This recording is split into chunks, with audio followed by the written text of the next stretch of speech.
निवेदन करना चाहिए, सख्य भाव से, मित्र भाव से, पति भाव से, सौद भाव से, पिता भाव से, किसी न किसी भाव से भगवान को समर्पण होना चाहिए। जैसे सुना, कहा द्वारपाल इसको पकड़ो, इसको मृत्युदंड दे दो, तो बड़ा दुष्ट है। एक तो महाराज जैसे विष्णु की बीमारी लग गई है और इसको इसी समय खत्म कर दो। पार्षद ले गए और ले जाकर के महाराज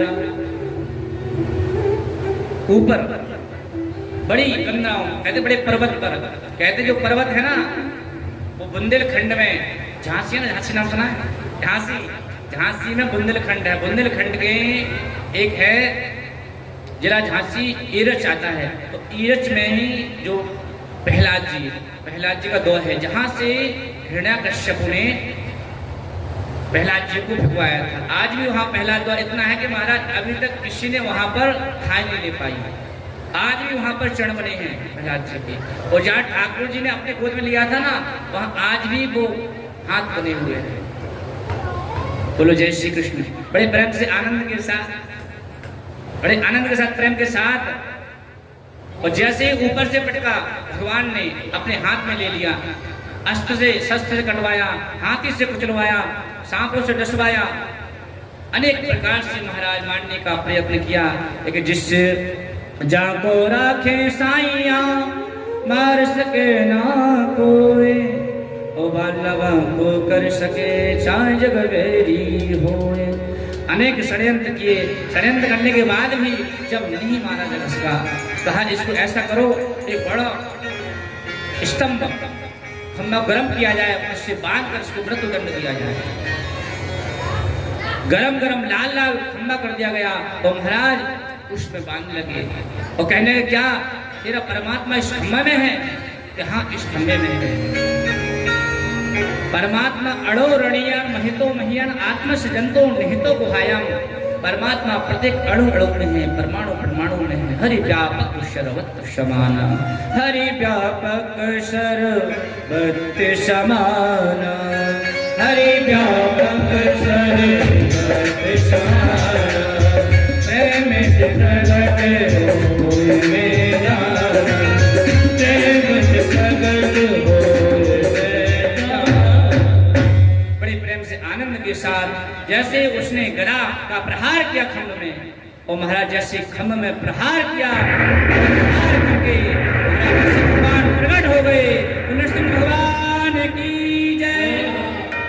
गगड़ गड़गड़ाना है, खंभ पाटो चरचराना है, देखो नर स्वरूप अति भयानक है। गगड़ गड़गड़ावे, जीव दस लपलपावे, देखो नर जात है, रूप अति जानो है। ऐसा लग रहा है महाराज ऊपर सिंह का रूप, नीचे मानव का रूप। और हिरण्याकश्यप को देख करके महाराज हक्का बक्का रह गया, घबरा गया। महाराज क्या करूं, कहाँ जाऊं, कहाँ भागूं? और उसको याद आ गया, मैं तो अमर हूं, मैं तो मरने वाला नहीं हूं। भगवान नरसिंह भगवान प्रकट हुए और प्रकट होकर के जैसे ही हिरण्याकश्यप को पकड़ा और पकड़ करके अपने गोद में डाल दिया और डाल करके कहने लगे, तुझे कुछ याद है? हिरण्याकश्यप हंसने लगा, तो मैं तो अमर हूं, मैं तो मरने वाला नहीं हूं। अमर है कैसे? मैंने आशीर्वाद लिया है, मैंने वरदान लिया कि मैं मरने वाला नहीं हूं। तो सुन, ध्यान से सुनो। तो तूने वचन लिया था कि मैं दिन में मरूं ना रात में मरूं, अपने बचनों को स्मरण कर। भगवान नरसिंह भगवान कहने लगे हिरण्याकश्यप से, हिरण्याकश्यप तो याद दिलाने लगे, तूने कहा था ना दिन में मरूंगा ना रात में मरूंगा, तो इस समय ना दिन है ना रात है, संध्या काल है। तूने कहा था ना ऊपर मरूंगा ना नीचे मरूंगा, तो तूने कहा था ना अंदर मरूंगा ना बाहर मरूंगा, इस समय तू देही पर बैठा है, ना ऊपर है ना अंदर है ना बाहर है। और तुझने कहा था ना अस्त्र से मरूंगा ना शस्त्र से मरूंगा, तो मेरे हाथ में ना अस्त्र है ना शस्त्र है। ये नाखून क्या है, ना अस्त्र में आते ना शस्त्र में आते। तुझने कहा था कि मैं ब्रह्मा जी के द्वारा किसी भी सृष्टि से नहीं मरूंगा, तो ब्रह्मा जी को मैं स्वयं बनाता हूँ, ब्रह्मा जी मुझे नहीं बनाते हैं। भगवान ने सुंदर एक विशेष, कहते जो 13वां महीना आता है मधुमास, उस मास में भगवान ने ऐसा महीना बनाया, ऐसा नक्षत्र अवजत अक्षर बनाया, ऐसी राशि बनाई।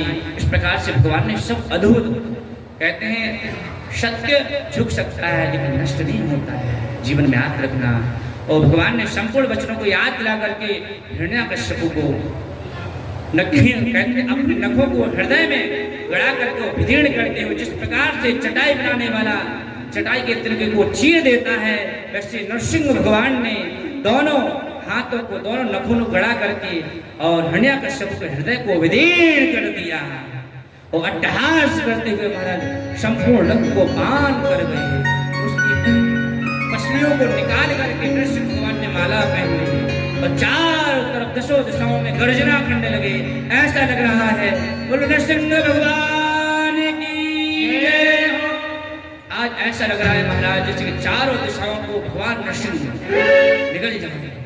चारों तरफ सब घबरा गए, देवता स्तुति करने लगे, महाराज शांत नहीं हुए। देव यक्ष गंधर्व कई देवता बोले महाराज लक्ष्मी जी को बुला के लाओ, क्योंकि पति कितना भी क्रोधित हो यदि पत्नी आ जाए मुस्कान दे दे प्रेम से तो हमारा शांत हो जाते हैं। तो लक्ष्मी जी को बुला के लाओ। लक्ष्मी जी बढ़िया 16 श्रृंगार करके आई, बढ़िया आरती सजा के, और जैसी आरती घुमाई 1 और 2 और जैसी